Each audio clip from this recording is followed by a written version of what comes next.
오늘은 임플란트 시술 시에 많이 언급되는 상악동 거상술에 대해서 한번 알아보는 시간을 갖도록 하겠습니다.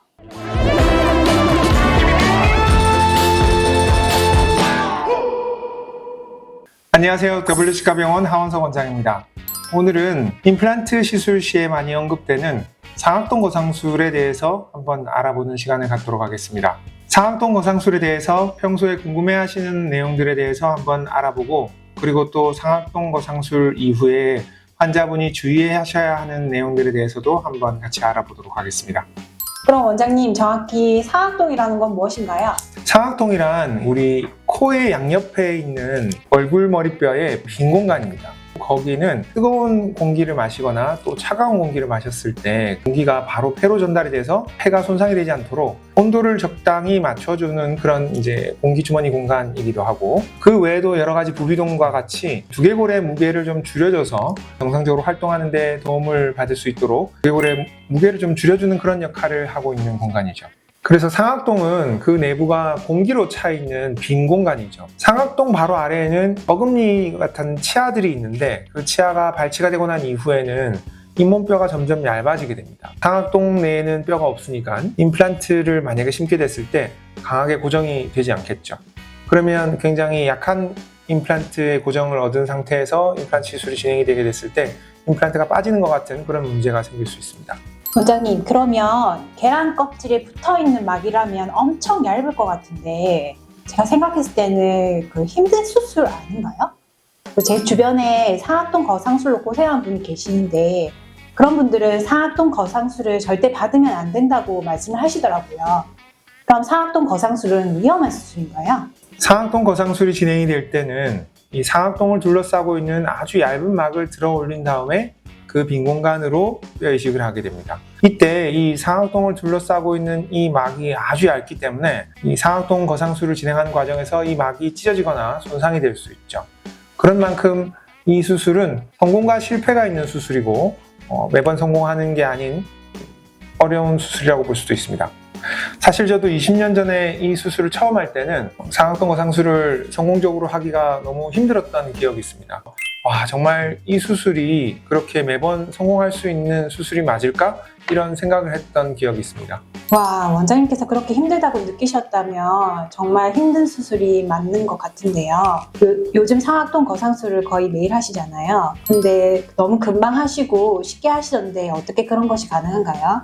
네, 상악동 거상술이 시작되고 난 이후에 시간이 제법 많이 흘렀고, 그리고 그동안에 수술 방법의 변화도 많이 생기고, 또 여러 가지 기구의 발전이나 재료의 발전 같은 것들이 많이 있었던 것 같습니다. 그래서 과거에 비해서는 훨씬 더 안정적으로 시술을 진행하게 된 것 같아요. 상악동의 구조에 대해서도 많은 연구가 이루어져서 어떤 경우에 어떤 위험 부담이 있다, 그리고 또 어떤 경우에 어떤 것을 조심해야 된다, 이런 것들이 많이 알려졌죠. 그래서 과거에 비해서는 훨씬 그런 위험한 부분들을 피해갈 수 있게 된 것들이 아무래도 상악동 거상술의 성공률을 높이게 되는데 크게 기여를 하게 된 것 같습니다. 상악동은 상악동의 외벽의 두께를 측정해서 상악동 막을 두께 측정을 예측할 수 있는 방법이 있습니다. 그래서 그런 방법들로 인해서 상악동 거상술을 할 때 가장 최적의 접근 방법이나 또 최적의 개방 넓이, 이런 것들이 구하는 방법들이 있죠. 그래서 좀 더 안전하게 과거보다 시술을 진행할 수 있게 된 부분도 있는 것 같습니다. 그렇게 상악동을 둘러싸고 있는 뼈의 두께를 측정해서 막의 두께도 예측할 수 있는 거군요. 정말 너무 신기합니다. 최대한 막의 두께가 안정적인 경우에 들어갈 수 있다는 소리인데, 원장님, 그럼 상악동 거상술을 하는 기구들도 따로 있나요? 네, 상악동 거상술은 어떤 방식으로 접근하느냐에 따라서 다양한 기구들이 있습니다. 제가 원래 기구나 기계에 관심이 좀 많아서 국내에 출시되어 있는 대부분의 그런 기구들을 사용을 해봤는데요. 여담이지만 제가 치과대학에 지원하게 된 계기도 그런 기계나 기구 같은 것들을 많이 다룰 수 있을 것 같아서, 그래서 사실 지원하게 된 것도 있거든요. 막상 의사가 되고 나서 보니까 다른 메디컬 의사 선생님이나 저희나 비슷하게 그런 기구나 기계들은 참 많이 사용하는 것 같아요. 특히 또 저희는 정형외과랑 기구들이 비슷한 것들이 많아서 저희 치과 기구들은, 특히 임플란트 기구들은 정형외과에서 사용하는 기구의 미니미 같은 그런 느낌도 살짝 있습니다. 원장님께서 왜 치과대학에 진학하셨는지도 알게 됐네요. 상악동 거상술이 어떤 기구를 사용하는지에 따라서도 결과가 크게 달라지나요? 오늘 상악동 거상술 기구 공개까지 하시는 건가요? 네, 상악동 거상술을 어떤 방식으로 어떻게 접근하냐에 따라서 다행히 사용하는 기구는 달라집니다. 어느 회사에 어떤 제품을 쓴다고 해서 꼭 좋은 결과가 나오는 건 아닌 것 같아요. 요즘은 임플란트 회사들이 상악동 거상술에 대해서 많은 그런 발전된 기구들을 내놨기 때문에 원장님들의 성향이나 기호에 따라서 또 고르는 경우도 있고요. 그래서 어떤 제품을 꼭 써야지 꼭 좋고 이런 거는 아닌 것 같습니다. 다만 이제 적절한 기구를 선택을 해야 환자분의 불편감도 최소화될 수 있을 거니까 어떤 방식으로 어떻게 접근한다라는 정확한 계획은 있어야 되겠죠. 사실 상악동 거상술을 진행하면서 의사가 상악동막의 장력을 감각적으로 예측해서 막이 찢어지지 않도록 시술이 진행이 되는 것이 사실 좀 중요합니다. 사람의 감각은 때로는 아주 정교하고 예민할 때가 있죠. 이 정도의 장력이나 이 정도의 힘에서는 찢어지지 않고 이 정도에서는 괜찮다. 또는 이 정도면 손상될 수 있다라는 것을 의사가 감각적으로 아는 것도 굉장히 중요하다고 생각합니다. 그만큼 센스가 아주 중요한 부분이겠죠. 상악동 거상술을 많이 시술한 병원과 그렇지 않은 병원과 차이가 엄청나게 있을 수도 있겠고요.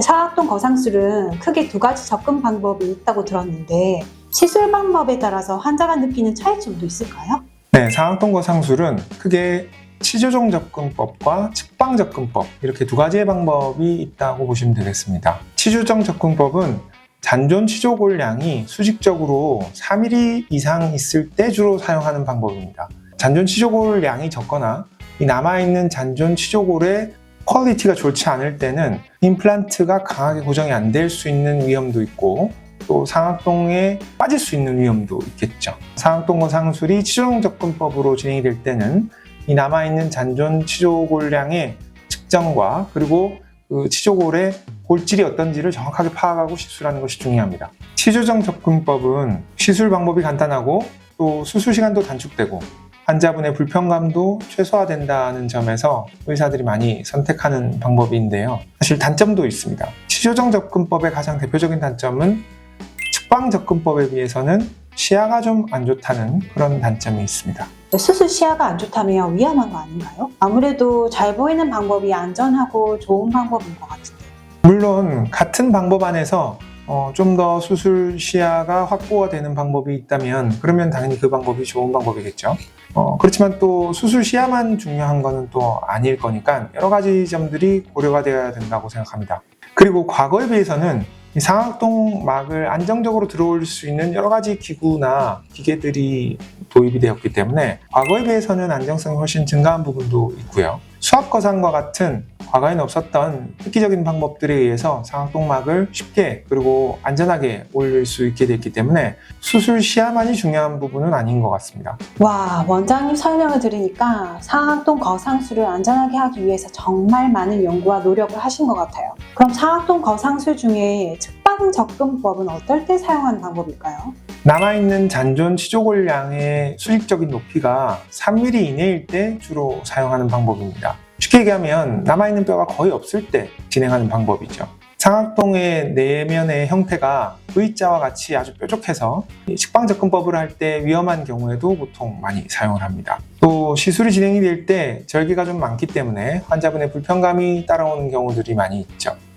그리고 치조정 접근법에 비해서는 측방 접근법을 시행할 때 사용이 되는 인공뼈의 양이 훨씬 많기 때문에 아무래도 감염의 위험이 좀 더 크다고 볼 수도 있겠습니다. 치조정 접근법보다는 측방 접근법을 할 때 투약되는 그 투약량이나 투약 기간이 좀 달라질 수 있죠.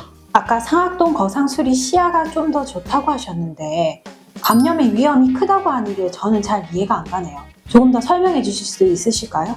네, 측방 접근법은 쉽게 얘기하면 넓게 열어서 그리고 넓게 잇몸뼈가 들어갈 수 있는 양을 확보하고 그 공간만큼 많은 인공뼈를 집어넣는 기술이라고 보시면 되겠습니다. 그런 만큼 인공뼈가 많이 들어가기 때문에 감염의 위험도 커지고 말씀드린 것처럼 절개의 양이 많으니까 수술 영역이 커지게 되고 그런 만큼 또 감염의 위험도 커지게 되죠. 그래서 측방 접근법을 시행할 때는 의사가 보다 안정적인 시야 확보를 위해서 절개 각도나 절개 범위 그리고 또 시술을 진행하는 과정에서 방해가 되는 불필요한 해부학적 구조물의 제거 같은 그런 여러 가지 요소들을 검토해서 시술을 보다 안정적이고 신속하게 진행하는 것이 중요하다고 볼 수 있겠습니다. 어떤 수술을 진행하든 간에 사실 그 수술에는 위험성과 부작용이 있을 수 있습니다. 그리고 또 성공과 실패가 있을 수 있죠. 그래서 의사는 어떤 진단 장비를 이용을 해서 어떻게 계획하고 또 어떻게 수술을 진행하는지가 아주 중요하다고 볼 수 있습니다. 그럼 상악동 거상술 이후의 주의사항은 어떻게 될까요? 상악동 거상술의 주의사항에 대해서 말씀드리기 전에 먼저 상악동의 구조에 대해서 한 번만 더 잠깐 얘기하도록 하겠습니다. 아까 상악동은 우리 코 양옆에 있는 텅 빈 공간이라고 그랬죠. 그 공간이 아주 얇은 막에 의해서 둘러싸여져 있다라고 했는데 상악동 거상술은 그 얇은 막을 들어올리고 시술을 진행하는 그런 수술인 만큼 결국 주의사항들이 이 얇은 막이 어떻게 하면 터지지 않을까와 주로 관련이 있다고 보시면 되겠습니다. 그래서 그런 관점에서 보시면 아마 상악동 거상술 이후의 주의사항을 충분히 잘 이해하실 수 있으실 거예요. 이 막이 많이 얇으니까 약해서 터지기 쉬운 거군요. 그렇죠. 그렇기 때문에 한 달간은 코 푸시는 거를 하시면 안 되고, 그리고 한 달 동안은 머리 주변으로 충격을 받거나 눌려지지 않도록 조심하셔야 되고요.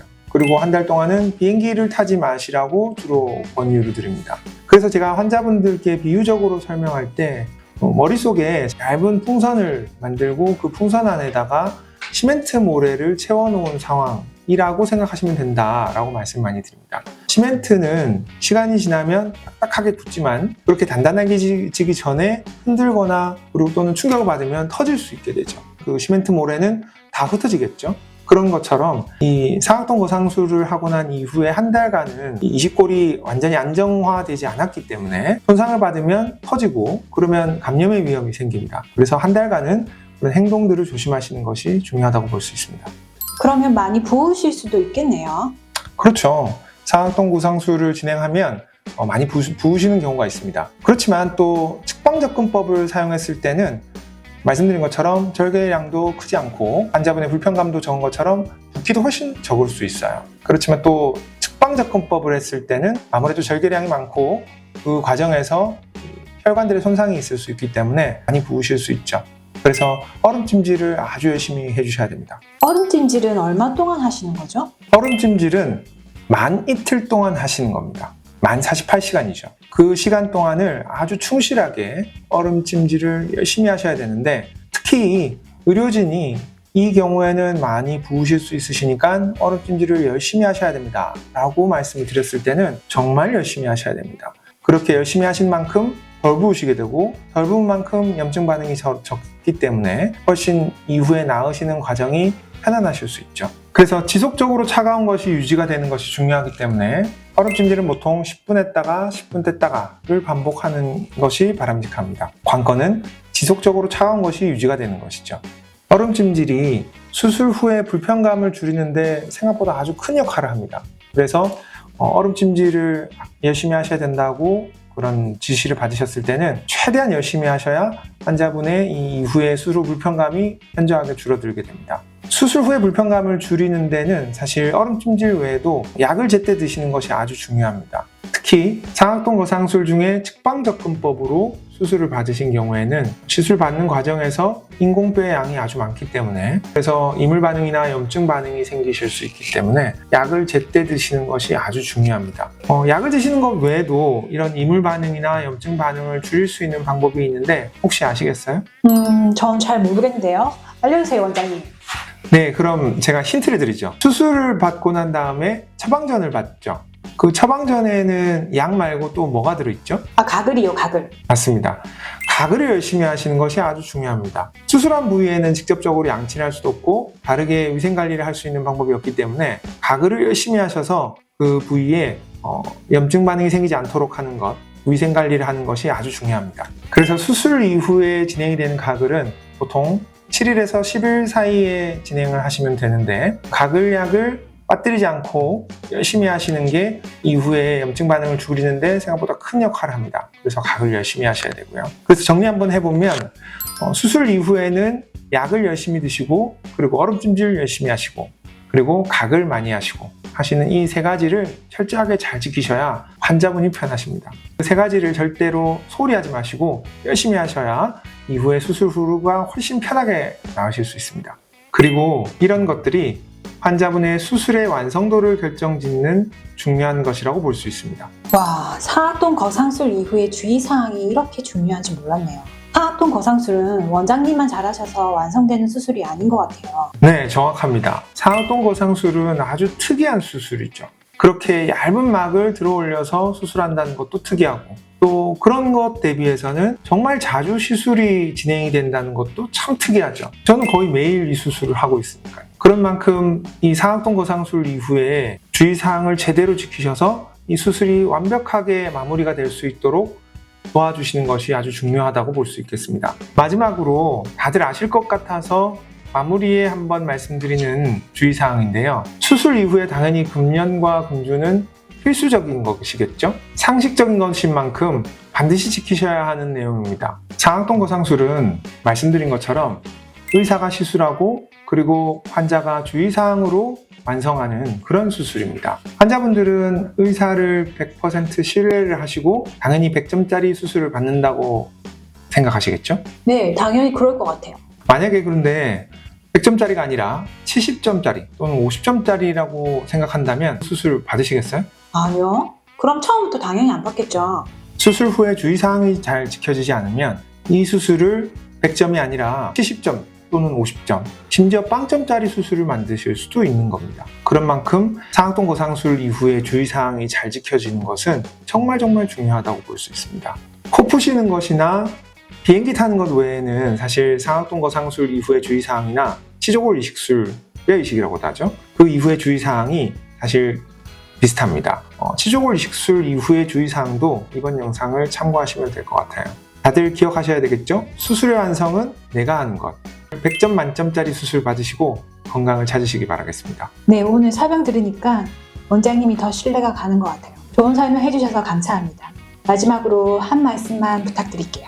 네, 들어주셔서 감사합니다. 사악동 거상술을 포함해서 모든 수술에는 위험성이나 부작용이 있겠죠. 만약에 이 수술이 위험하고 사실 진행하면 안 되는 수술이라면 의사들은 아마 진행하지 않을 겁니다. 그렇지만 사악동 거상술은 오랜 시간 동안 전 세계에서 광범위하게 검증이 되었고 그런 만큼 안전하게 시술 받을 수 있는 수술입니다. 그렇지만 주의사항을 아주 철저하게 지켜야 하고 전문 의료진이 안전한 수술 방법을 찾아서 시술하는 것이 아주 중요한 수술이죠. 오늘 말씀드린 내용들 잘 숙지하시고 모두들 건강 찾으시기 바랍니다. 감사합니다.